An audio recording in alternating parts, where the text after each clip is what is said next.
Hey metalheads, you like tattoos? Of course you do. If you're in the Louisville, Kentucky area, come on over the bridge to Clarksville, Indiana, and get you some ink done at Ageless Art. If ink isn't your thing, they have a piercing studio as well. Visit agelessartclarksville.com to see some frequently asked questions, meet the staff. The shop is open Monday through Thursday, 12 to 8 p.m., Saturdays, 12 to 10 p.m., and Sundays, 12 to 6 p.m., all appointment-only spots. You can set up your appointments by phone at 812-283-1793 or email agelessarttattooandpiercing@gmail.com, and someone will get you set up for your first or your next tattoo or piercing.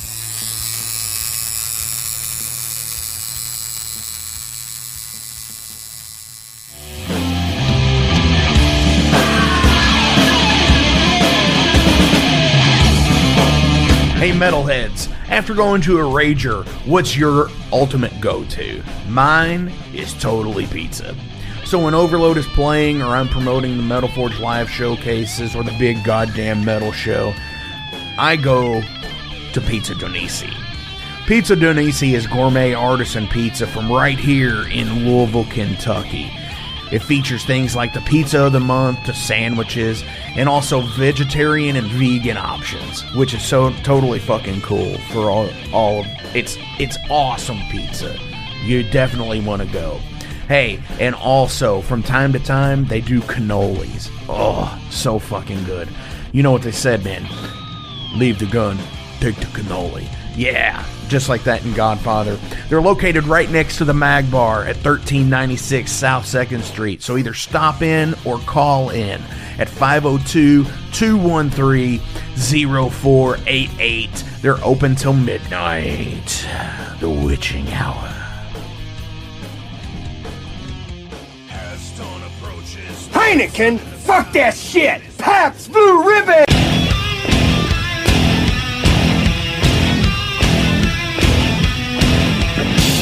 Hey metalheads, you all hear me talk about Mag Bar all the time. It is the home to the Metal Forge live showcases and is an integral stop in the Ultimate Underground Metal Tour schedule.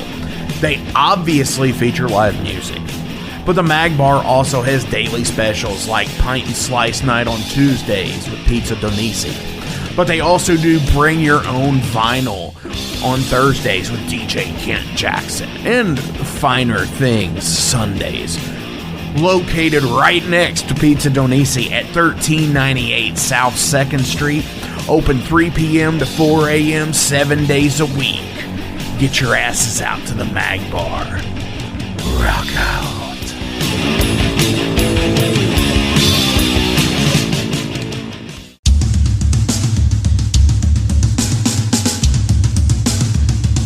For 45 years in keeping Louisville weird, Electric Ladyland has been there for all your eccentricities. While they do offer the best smoking supplies out on the market today, there's a whole lot more to check out. From ashtrays and blacklight posters, to records, incense and burners, and items to stock your metaphysical supply. They are open from 10 to 10, 7 days a week. Located at 2325 Bardstown Road in Louisville, Kentucky, and at electricladyland420.com. Roll out.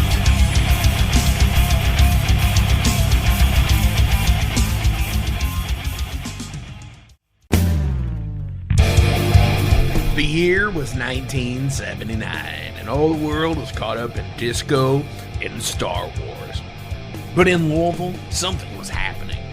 A young entrepreneur named Ben had a vision to be the best record store in all of the city. Fast forward to 2023, and Better Days Records is still going strong. Still, after all these years, owned by the same guy. We have had some trips and falls along the way, but so does life, and Better Days is here to stay. With two awesome locations at 921 Barrett Avenue and at 2600 West Broadway, better days are surely in your future.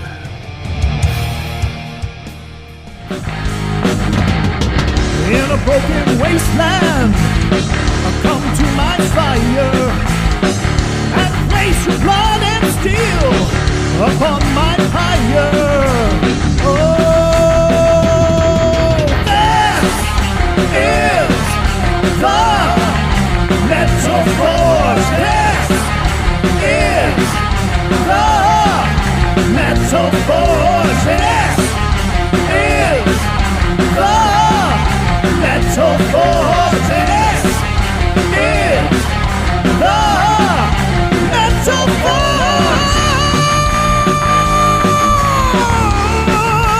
Forge. Metal Forge.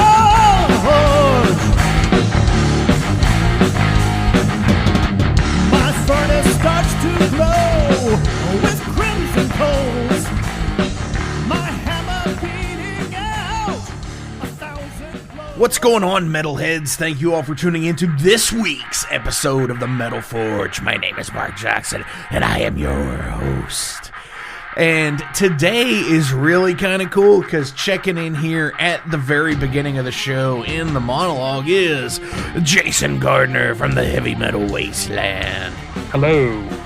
Dude, today, this is awesome. I'm glad you're checking in for this because this is the first time that the Metal Forge has interviewed a band from Israel, living in Tel Aviv, Israel. Death in Your Yard.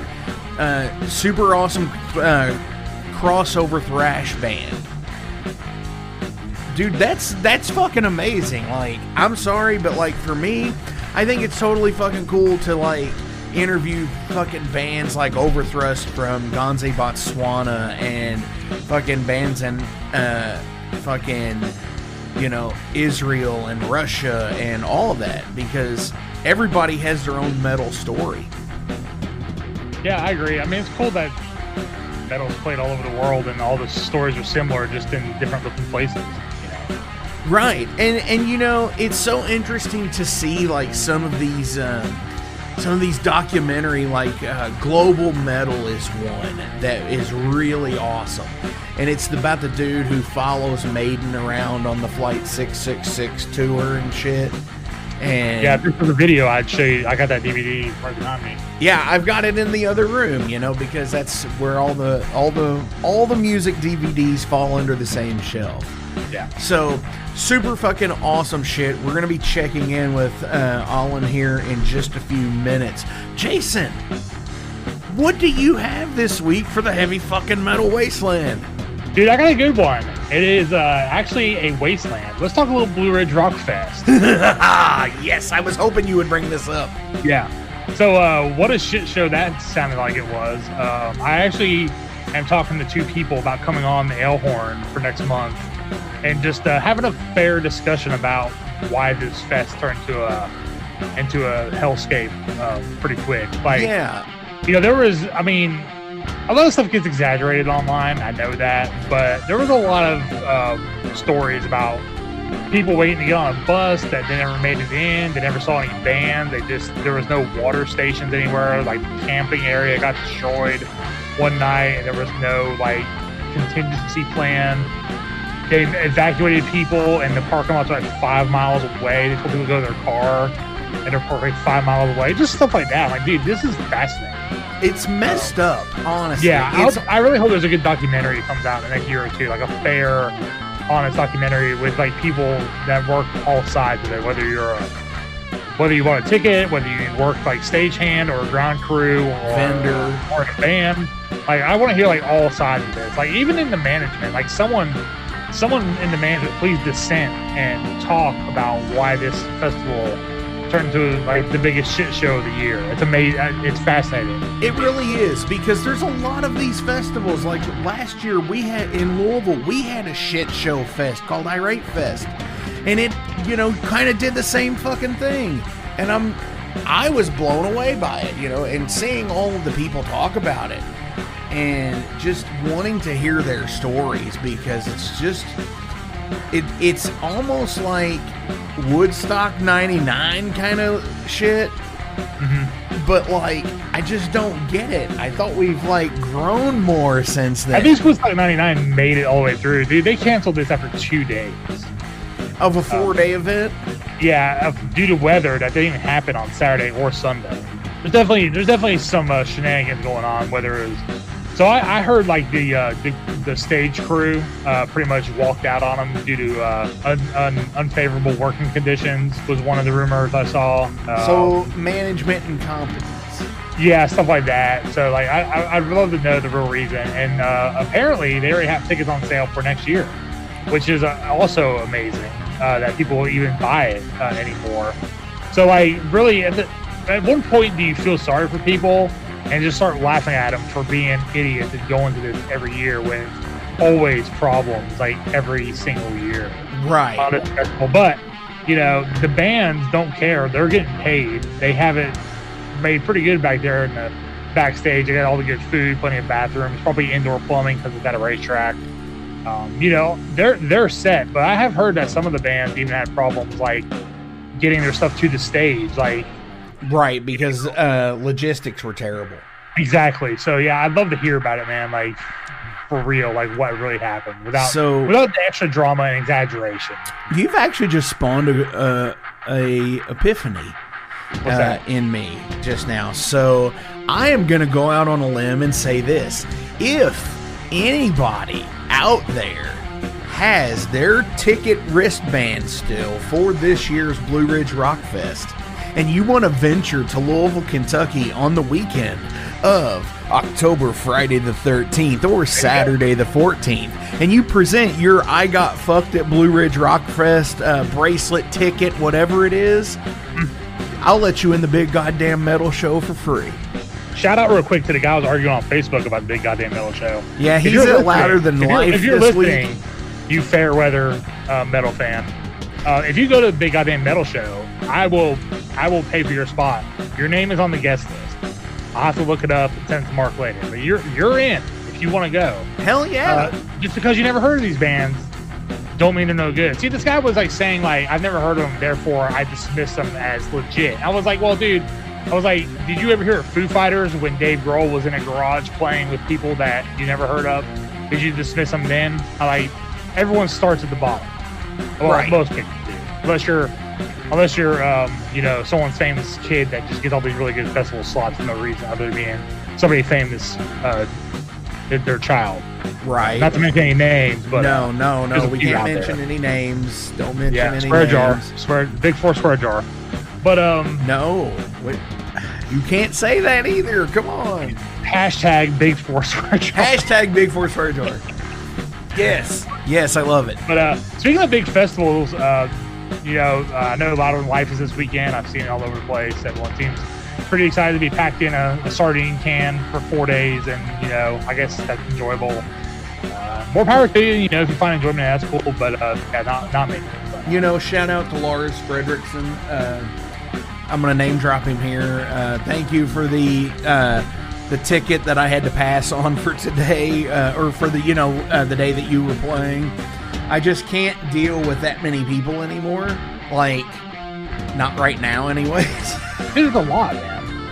I mean, like I said, I went when that one big band opened shit when they played, and you know, I was really there for Priest because I'd never seen Priest before. And, you know, that was like the craziest fucking show ever because, you know, they had some pretty cool shit happen in the show. Like, the stage show was great. It was the 50 Heavy Metal Years tour. But obviously, because it's a festival, it gets cut down a little bit. Yeah. You really lost about 7 songs on the actual set. But that's also the same night that Richie Faulkner had the aortic aneurysm. Yeah. Which is so fucking crazy because it's like, I kind of felt weird because it's like, I didn't want to go see bands for a while because I went to Dusty Hill's last show. I went to see Judas Priest, and Richie Faulkner had like a aortic aneurysm at the end of his set. And it's like, fuck, who's going to die when I go see whoever's next? Like, I don't want to go see Alice or Ozzy again. Yeah, but I mean, that was like somewhat historic show just for that reason. So that's pretty cool. Yeah, and it was a great I never catch the historic shows like Rob Halford singing for like Black Sabbath or something. Why couldn't have I been in that? Like, that's just like such a rarity. Like Costa Mesa '92 or some shit. It would have been really cool, but yeah, I mean, there's actually video of that show on YouTube somewhere, but it's really shitty. Yeah. It's really shitty video. It's like camcorder video. Right. And yeah, but it's terrible. So, Jason, in parting from the Heavy Metal Wasteland, what do you have to say about all these, this Blue Ridge rock shit? Dude, I look forward to it every year because it's such a shit show that's very entertaining. While I'm sitting inside on my couch by myself with nobody touching me, using my bathroom. I'm not buying food or overpriced beer. I'm just having a good old time just reading everybody else's music. So, yeah, keep it up, I guess. Hell yeah. So, the other funny thing I want to close in part on this is maybe we could get in with MGM Bets and start betting in Vegas of the fucking shit that's going to happen next year. Because they let you bet on WrestleMania even, which is, it's predetermined outcome. Yeah. So clearly we could bet on, are they going to cancel at noon on the second day or at 5 on the second day? What's the over-under for bands dropping off the bill? Yeah. What's the over-under for, I don't know, fucking all this other horrible shit that, or even, hey, how many bands actually got to play type shit? Real quick before we wrap it up, I will say that the most humorous thing that I found about this whole thing was out of all the bands that they booked, it's like 200 bands on this show. It's ridiculous. Like, they had like Pantera and like Deathclaw playing at the same time on 2 different stages. It's ridiculous. But everyone had to sit. Everyone that got it in and got to listen to music had to sit through Vince Neil's solo band. Oh my god! I thought like if adding insult to injury, you got Vince Neil up there, not singing, whatever the fuck Vince Neil does now. That's what you got to listen to that. So congratulations, you got to witness Vince Neil. So yeah, and but anyway, speaking of playing live, I hear these guys have amazing fucking shows when they're able to play. So we're going to check them out. This is from Death in Your Yard. We are sinners.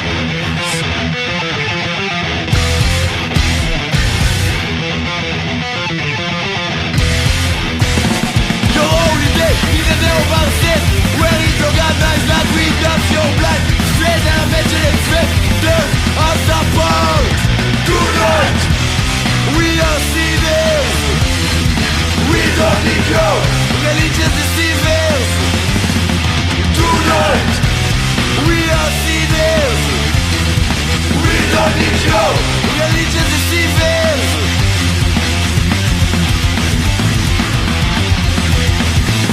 You commit sins only, and only once you let for forgiveness. Really my life without any interference, but you will just let troublemakers.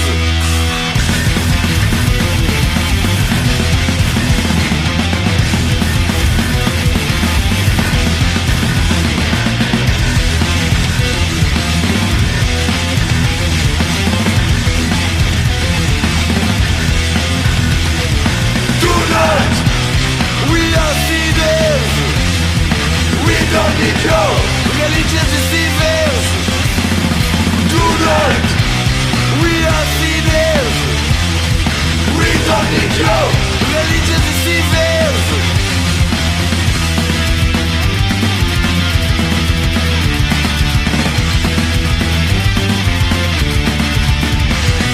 We don't need the gangsters that all of you can serve a day.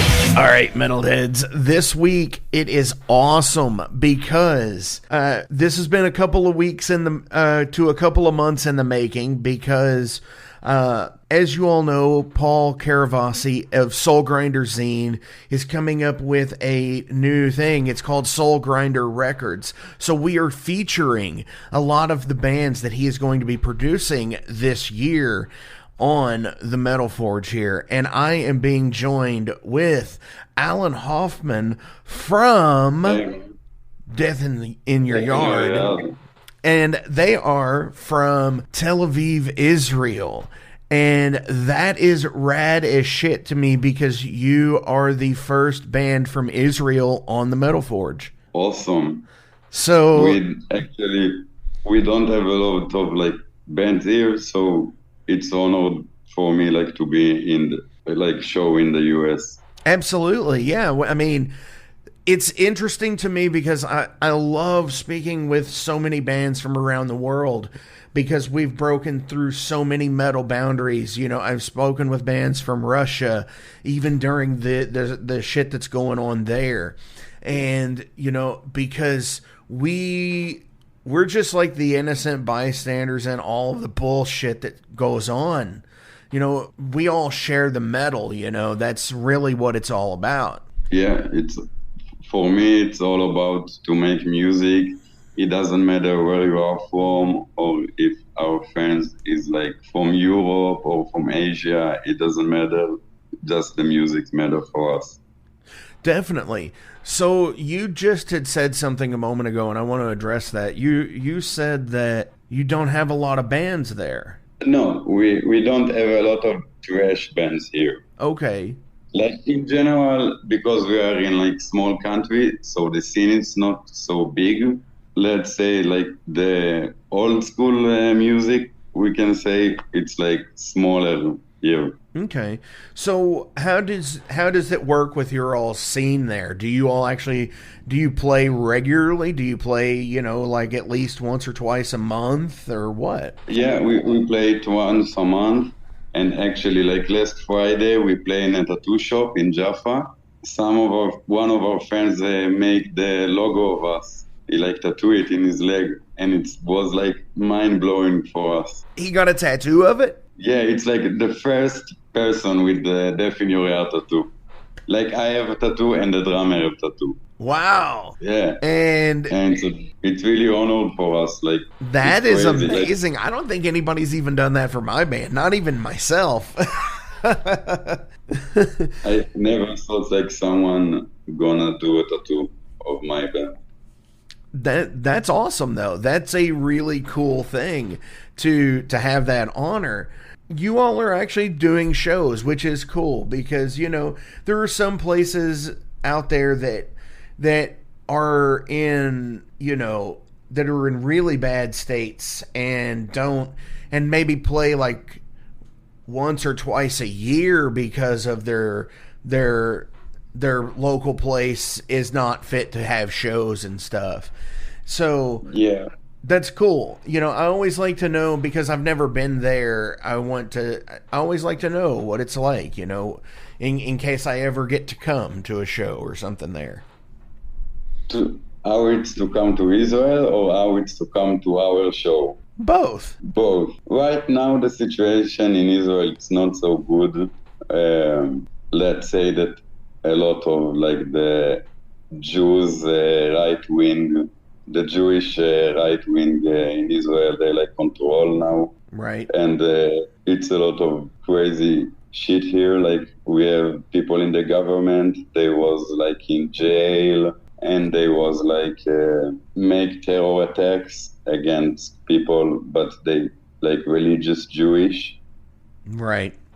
Yeah, I know what you're going with, man, because with our government too, it's all fucked up right now too. So yeah, I think it's all over the world. It is. It's all over the world, and that's why we're here to, you know, to talk about metal and to, you know, to get people's mind off of the other bullshit like that. So tell everybody out in Metal Forge land here about Death in Your Yard. Oh, okay. We are Death in Your Yard. We actually the only crossover thrash band in Israel, and right now we're working on new music because we want to release a new EP, and we work about put vinyls in Czech Republic, and we was in the last May we was in tour in Germany and Czech Republic. And it was like the first time of us in a grindcore festival in name Grind and Scam. And it was crazy show. Like the organizer came to us and says, "You really cool guys, you have awesome music." And it's really honored for me, like that people in around the world know us. We are not big bands, so it's really cool that people listen to the music and come to the show. And it doesn't matter, it's like people in Israel or people in Europe. Like right now it's in Europe. And we played the first show in 2016, actually in one of the hardest religious neighborhood in Jerusalem. And it was crazy show, like 30 people came there, and we go to the show in Sabbath, and like we fight with religious people. It was actually crazy. Wow, man. That is amazing. That's where you realize that when you actually have something that means something, I think. When you just said the first show you played, like 30 people showed up for it, and it was in like a really religious neighborhood, and yeah, you had like everything go on, and now you're reaching, like you said, farther parts of Europe, even to me in the United States, and Paul, at Soulgrinder Zine. That's awesome. Yeah, man, it's fucking crazy that people from the US know us. I think like if we was in the US, so it was much easier for us, because like the music invented in the US, we can say it. Right. Yeah, I mean, it would probably be easier in the US, especially now, but I think that's what makes it special for you, is that you're not from the US. And and I think listening to you all on album is already great. I love it because it sounds amazing. The sonic quality to me really stands out, and it really wants me to like do that thing where I'm just thrashing, like hitting my like fists on my legs and stuff, and just banging my head like a crazy motherfucker like I do. And the way the vocals hit are just like, wow. I can only imagine, feeling the energy on just even on digital when I listened to what it's like live, because then I know it's even more. So that's why I'd love to ever see you all. Yeah, actually the live show, it's crazy. Like we bring a lot of people to the show, people exploding each other, the circle pit never ending. We play much faster in live, and the atmosphere is crazy. Everybody drink, everybody smoking, everybody trying to do their best in the pit and having fun. And actually a lot of old metalhead come to our show, and younger metalhead come to our show. So I'm really happy about that like we have all the ages together. So let me ask you this, like, with that, like, do you ever notice, like, people from when you're playing and you're near your community, do you ever notice people that, like, you would never expect to see there at your shows? Yes. We play with a lot of bands. So one time we play with a death metal group, and a lot of, like, death metal dudes came, and we play with the black metal bands, and we play with a lot of bands in Israel. So every part of the scene is coming, not only like the trash kids. That's awesome. See, that's what it's all about, is, that scene building thing where you just, the crossover really makes it happen. Yeah. You have such a wide array of an audience that you could pull the death metal kids and people, and the black metal and the thrash, and probably even hardcore even. You've got all of this thing going. Yeah, and we actually most playing with punk bands, like me and all the group in the band. We really in the punk scene. Like my big brother, he was in a really big punk band in Israel, and our drummer, he was in a hardcore punk band, and he was a kid. So we're really into the punk scene and the hardcore punk music. Definitely. You know, I think what best describes it, and I feel this way about my music as well, is a really good friend of mine, Jerome Marshall, said about his band, What is the name? What? And it was, we're too metal for the hardcore crowd, and we're too hardcore for the metal crowd. And so it's like, but it's such a crossover niche that you draw from both, and that's what's cool. Yeah, I think like actually, you know, the scene in Israel so a lot, so we can't bring like 400 thrashers kid with bullet belts and vest. We don't have it here. So we play with actually not everybody, because we not play a lot with like metalcore band and stuff like that. But definitely a lot of people come to the show that not only this style, not only metalhead or not only punk. We play a lot of like old people saw us playing when we was in the release show, the second release show. So it was in the theater in Tel Aviv. So the other side was like a theater for old people. And when they finish, we start. So a lot of people like come see the merch, some come see one or two songs. Definitely. Yeah, for sure. That's cool, you know, just being able to draw anything. And you made a comment about you don't have 400 kids showing up in bullet belts. You know, I don't think, honestly, any scene, I don't care if you're in London or New York or LA or whatever, I don't think any scene actually has 400 kids showing up in bullet belts unless it's a festival show and they're traveling to it. Yeah. I mean, I would love for that to be a reality. I was in like in the past I was in Czech Republic, and I was in like, we can say Thrash Fest. It was like 6 bands. So there I saw like a lot of like kids with vests and bullet belts. Right. Like maybe 200 or something like that. Maybe one, maybe less. But still, that's a respectable turnout. I think that's, you know, 200 people is a lot for what we do. You know, yes. Especially when you start out and you might have 10 people show up, and you might have 10 people show up for 2 or 3 years before you have 20 or 30 or 50 people start showing up, you know, or whatever. And getting out and hitting the pavement, as they say, hitting the road, you know, building your fan base in other places too.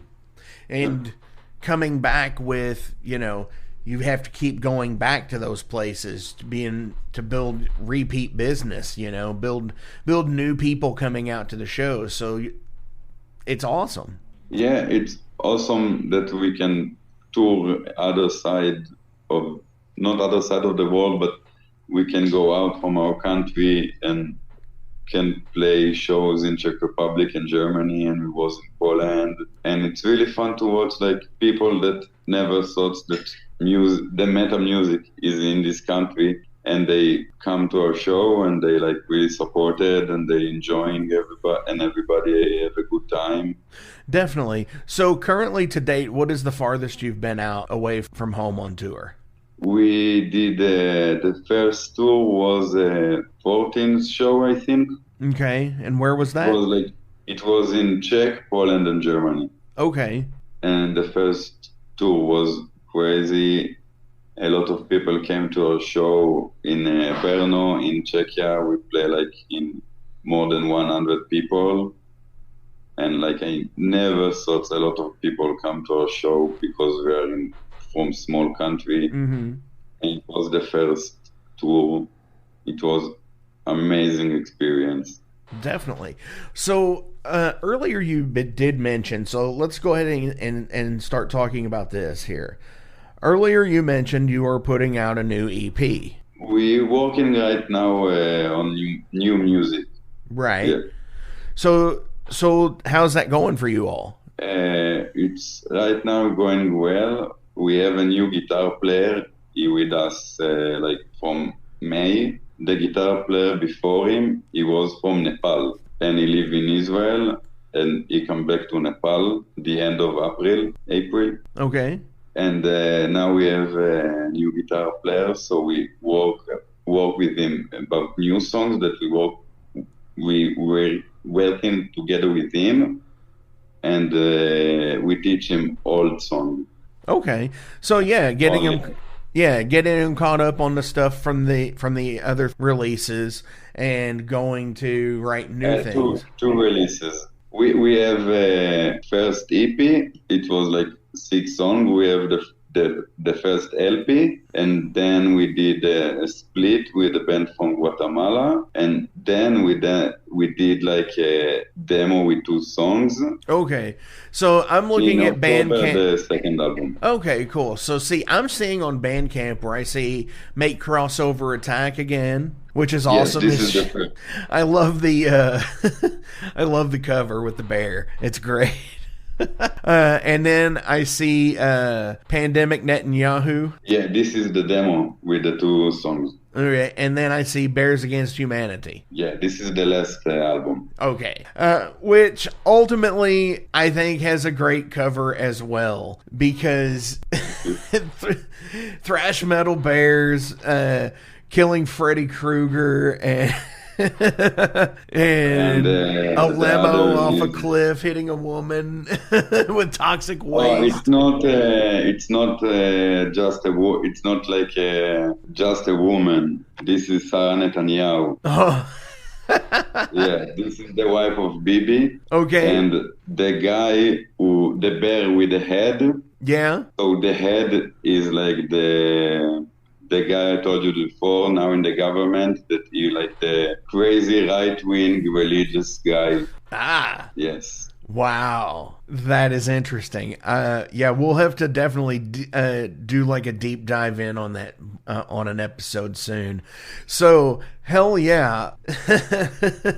14 tracks, but it is quick. Everything's a minute and a half to 2 minutes, but it's all great though. It's exactly what it needs to be. It's the exact blow off steam fucking punch what the fuck ever thrash you want to do. I dig it. And with the guitar player change, how has the sound changed? Actually, I think we have the same sound because we have the same equipment. Okay. But even from playing style, though? The playing style, we're trying to do the best. This will be like the same thing like the album. But I actually play really like to the guitar player before. Okay, right on. We're really trying to be the same sound. Well, that's awesome because, that definitely means that that you do have a thing and you do recognize that, and that it is you have your sound. Yes. And I do believe that, because there's any other type crossover band like an SOD or or an MOD or anything like that. Yeah, there is a similarity, but there's something different. There's and it's not just within the vocal or anything like that. Even in the tone quality difference, I think, is where I'm going with that. That's why I think people need to check you guys out. I think people need to check us because now a lot of thrash band and crossover thrash band, they're really generic and it's the same thing. You know what I'm talking about? Yeah. And we're really trying to be like unique. Definitely. We have a lot of bands that we love and we listen to the music all the time. But when we make our crossover, we want to do what we want to do. Oh, for sure. No, I totally get that. Definitely, I'm also always, we put links down below so we can so other people that listen can check you guys out, and maybe they go and pick up awesome stuff.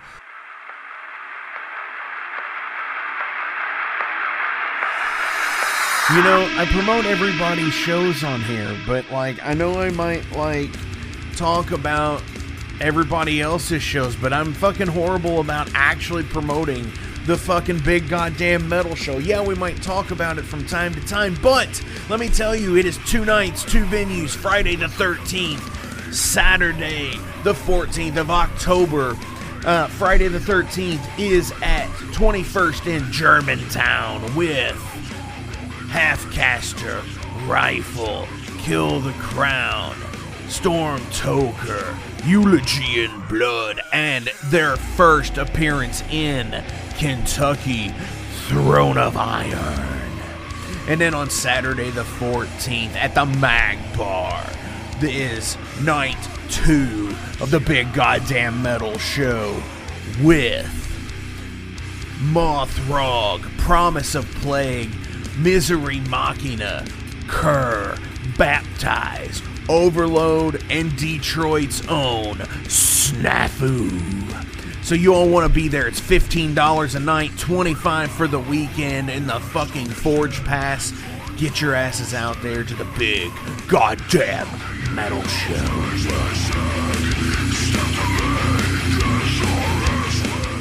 I want to go ahead and switch over here to the derailed segment, which is the 5 random questions we were talking about beforehand. And okay. I'm going to, and these are, like I said, these are random and they could be about anything, and I don't know. So the first question is, have gadgets like phones and stuff and apps taken away from emotion? I think people now that the phone control them, and it's not good actually. Like people all the time on the screen and they don't do shit with themselves anymore. Right, like going out and taking a walk or just there's a thing called grounding. And it's just like, it's where somebody has said, maybe it's where people, just take your socks off and walk on the grass barefoot. Yeah. And it's just like, yeah, duh, man. Like, of course you should do that because nature is a harmonious thing, And when you disassociate so much from it and become in this little digital bubble like we're talking about, yeah, you lose that sense of worldliness, I guess, of being a part of your collective humanity. Yeah, I'm totally agree with you. Like all the time people in Israel, they like in the TikTok and they make stories and they feel themselves all the time. I'm not like this. I don't care about that.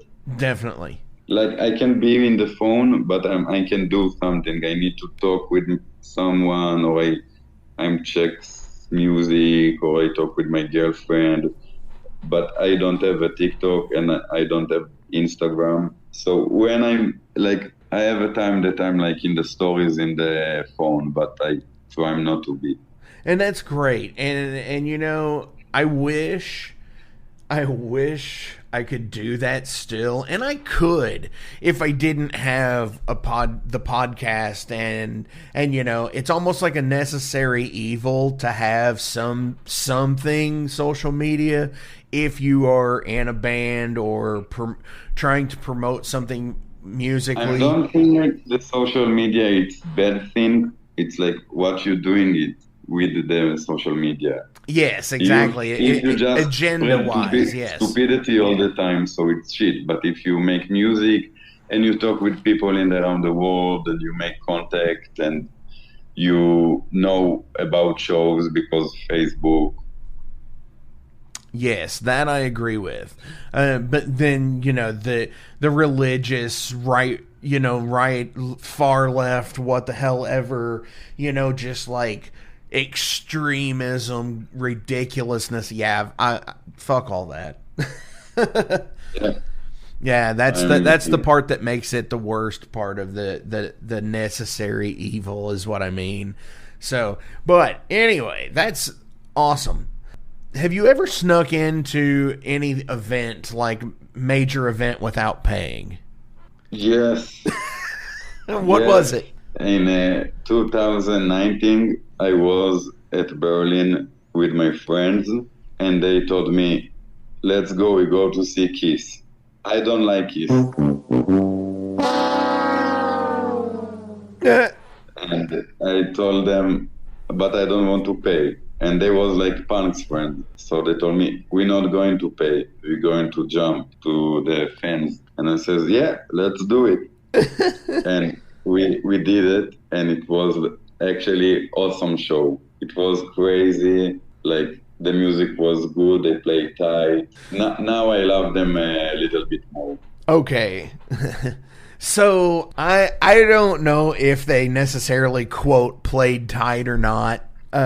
There's apparently Paul has not sang or played live since like 2011. He's been on tape since then. So yeah, that's just rumor. I don't know, but if it is, it's cool because I saw them in 2019 as well. And and that was the first time I ever saw them, and I was like, wow, this is actually a really good show. yeah, it was a really good show.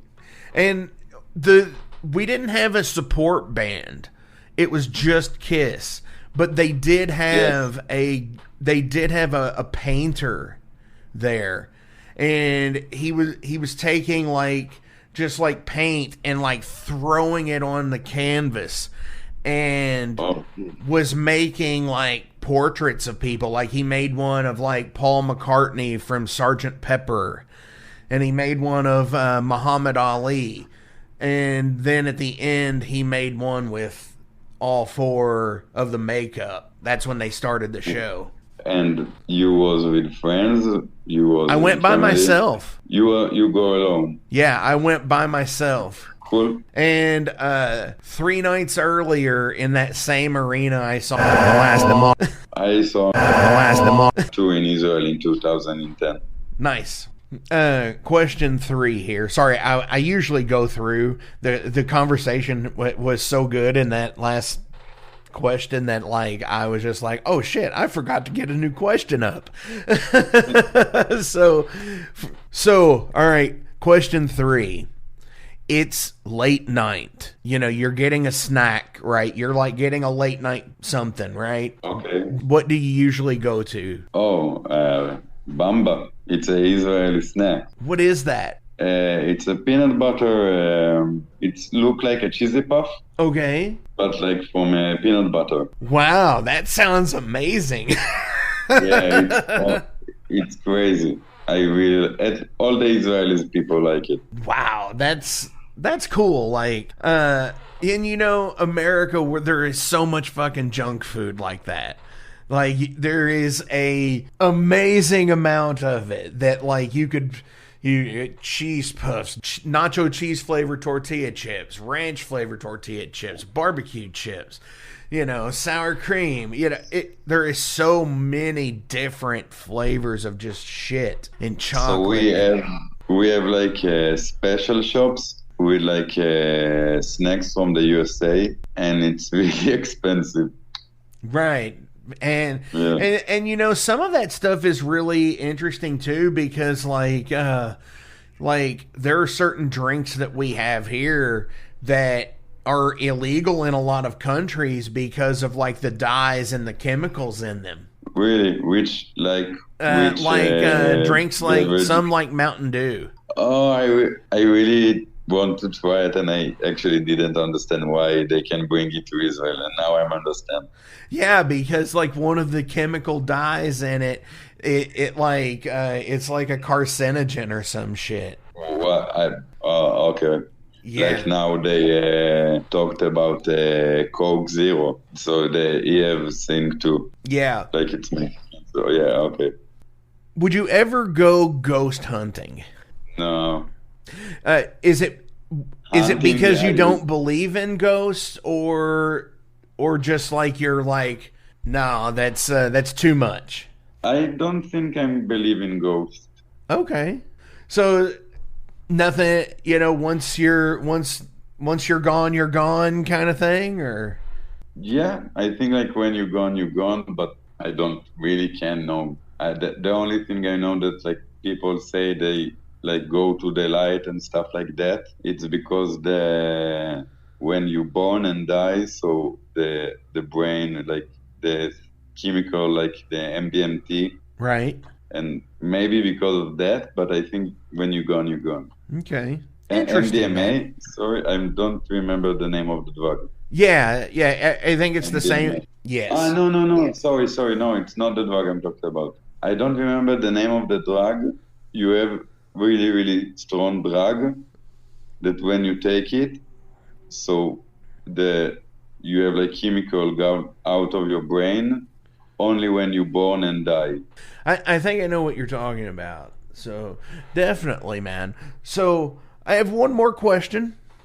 But before we get to it, as always, links are listed below, so please give a like, a share, and a follow.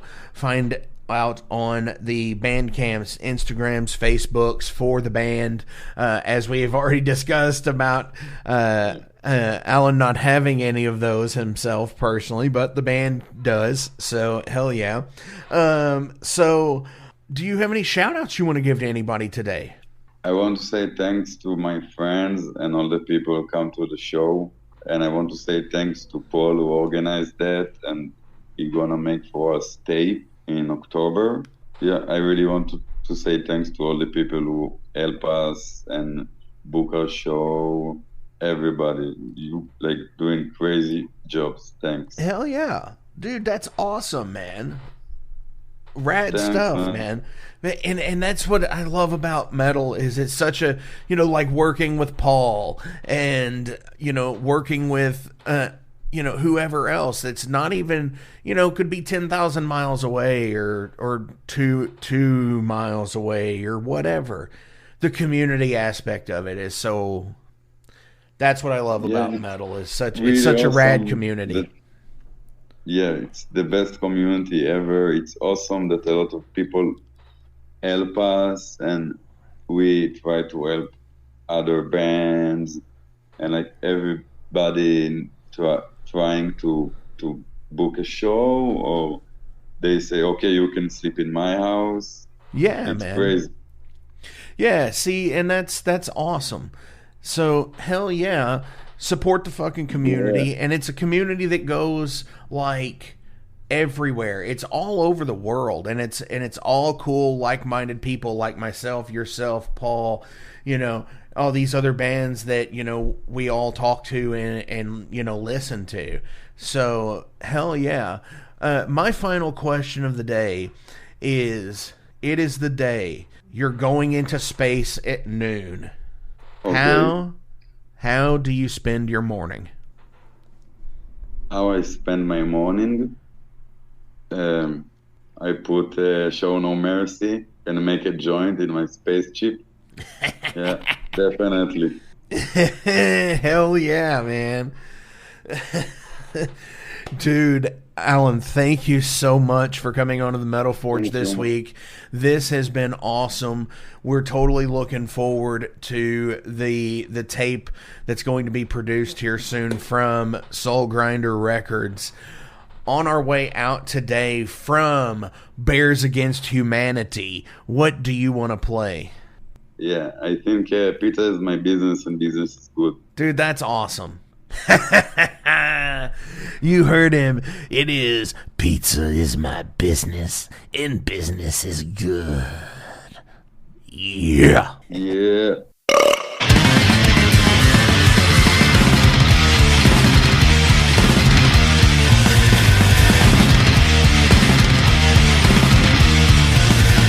Give me a sauce, give me a beat. I don't care about your shit. Brothers call it pizza trash. Pizza trash. Your music slow. Your music think about new school stuff in class we trust.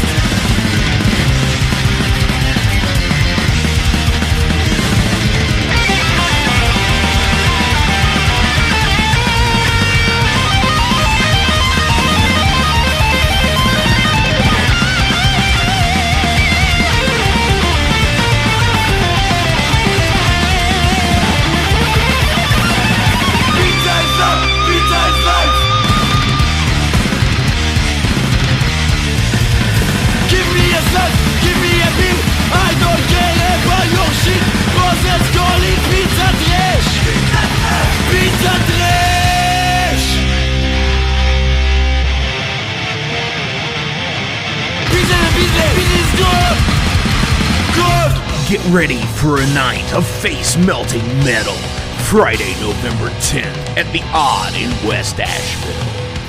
It is the return of the annual Steel and Stone Fest, featuring the only performance of the year from the North Carolina power metal legends, Twisted Tower Dire. The rest of the lineup includes metal bands from Asheville and surrounding areas. Children of the Reptile, Oblivion Throne, Overload, Temptation's Wings, and All Hell. $12 in advance, $15 at the door. First 50 people get a free comp CD. Doors are at 4, the music is at 7. For advance tickets, go to steelandstonefest.com. Be there.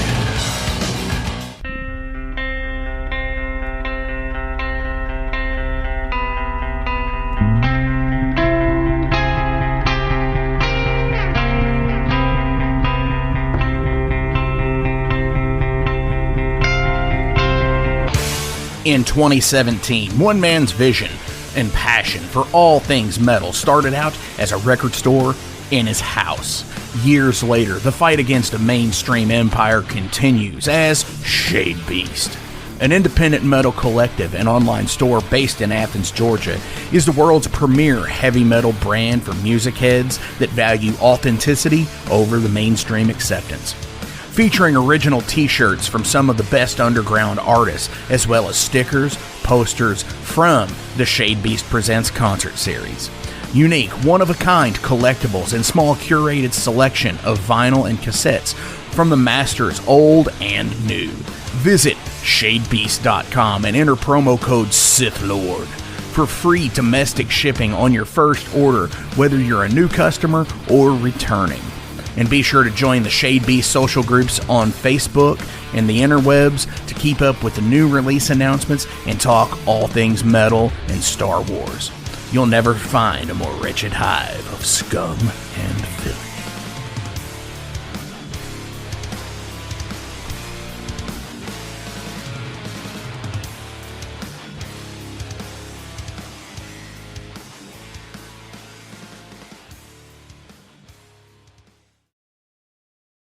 Welcome to the night. You think you know Night Demon? Then the Night Demon Heavy Metal Podcast is for you. Step into the darkness as we peel back the curtain to give you an unprecedented, all-access look into the mind and the heart of the demon. We're talking band history, song analysis, studio anecdotes, stories from the road. It's everything a diehard Night Demon fan could want and more. This is the only place to learn the inside scoop, the deep dive trivia, the untold tales from the band members themselves and those closest to the Night Demon story. Need more? The Sacred Night Demon Crypt will be pried open to reveal demo recordings that have never before seen the light of day, all with in-depth commentary by the band and the people who were there for the writing and recording process. This is a gold mine, a treasure trove of all things Night Demon. Head over to nightdemon.net or wherever you listen to podcasts.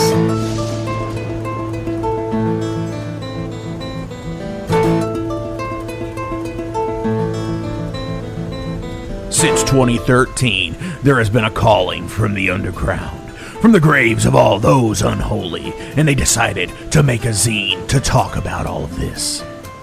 Soulgrinder Zine, an independent metal zine to keep you informed on all things metal and horror from the underground. Available in both print and digital formats, they're bringing you the best interviews and reviews out there today. Not only do they do the zine, but they also do compilation CDs. Check them out at facebook.com/soulgrinder.zine and start your subscription now.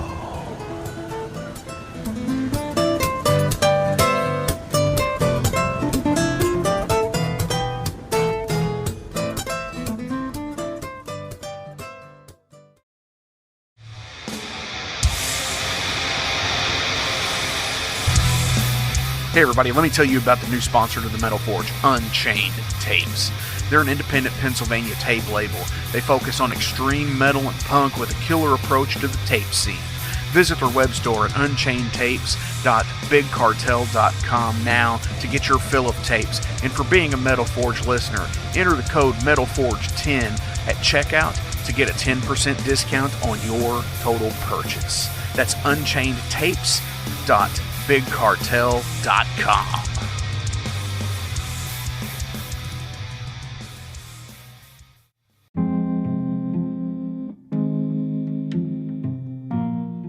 What's up, Metal Forge fans? This is Alan Bishop, the alchemist of Indiana's Black Forest and head distiller at Spirits of French Lick.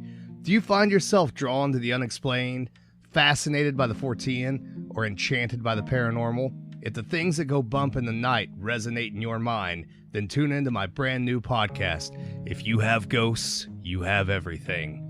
Featuring first-hand accounts, collected stories, interviews, history, and speculation related to all things not of this world. Available now on Anchor, Spotify, Google, Amazon, and more. Sit back, relax, and remember, if you have ghosts, you have everything.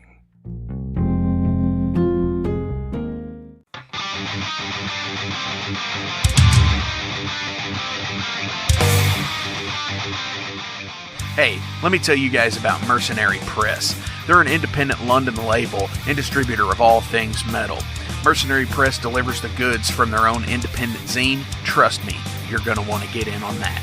To distributing various bands from all over the world, including Cramp from Spain and Sadistic Force from Texas. Visit mercenarypress.bigcartel.com to find out what all they have in stock and what you can order. And for Metal Forge listeners, enter code METALFORGE10 to receive a discount on your total purchase at mercenarypress.bigcartel.com. Check it out now.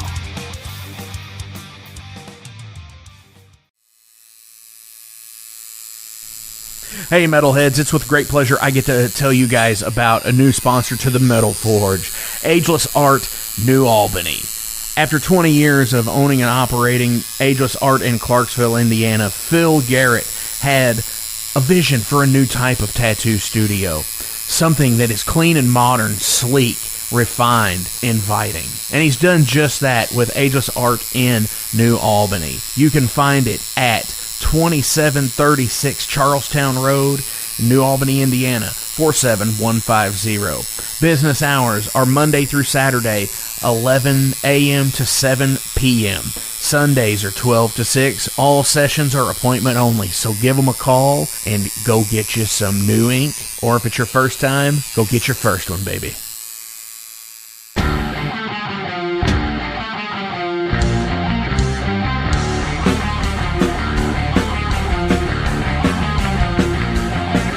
Maxwell's House of Music in Jeffersonville, Indiana is the premier 12,500 square foot music superstore that has served both southern Indiana and Louisville, Kentucky metro area for over 4 decades. Originally founded by Marvin and Beverly Maxwell in the 70s, this gym remains a Maxwell family-owned business. Mark Maxwell, along with his business partner Whitney McNichol, continued the reputation as being the national resource for all things music.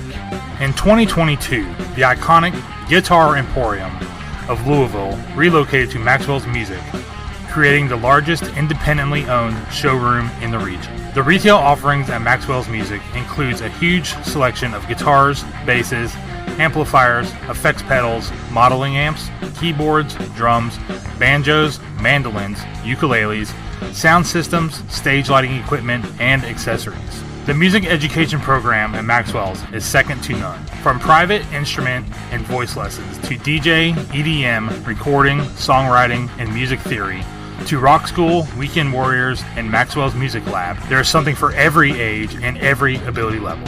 Down in Repairland, guitar and instrument repairs and refurbishment are taken care of by the Maxwell's team of expert guitar technicians and luthiers. They also do appraisals of instruments as well. Maxwell's offers installations for professional audio, visual, and lighting systems for schools, churches, clubs, VFWs, funeral homes, sports fields, and so much more. There's also rentable space at Maxwell's, from the music practice and rehearsal rooms for the individuals and bands, all the way to a meeting space and concert venue that seats up to 120. That also includes a professional audio, visual, and lighting system and a sound booth. Maxwell's has it all. All this plus original functioning 1947 recording booth to make your own record. Go to the Guitar Hero throne, to the very own Elvis statue, and don't forget the Harmony Green Pocket Park. There's a reason the Maxwell's House of Music in Jeffersonville, Indiana has been recognized by the National Association of Music Merchants as a #1 award-winning best store design, as well as top 100 music store year after year. You gotta see it to believe it. Maxwell's House of Music in Jeffersonville, Indiana.